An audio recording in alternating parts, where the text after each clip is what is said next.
chiqib dam olib kelaman dedi.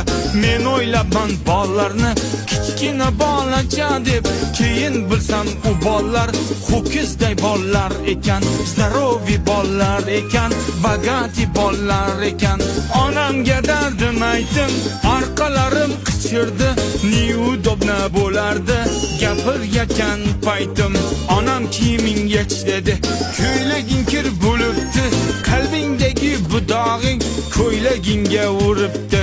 Nima qilsam bo'ladi, bu dog' qanday ketadi? Onam aytdi, bavida yursang dog'ing ketadi. Kiyiming oq qiladi, qalbingni pok qiladi. Allergiya chaqirmaydi, dadang ham baqirmaydi. Mana tushunib yetdim. 8-mart kuni onajonlar bayrami, boshqasini bilmadim, faqat onalar bayrami.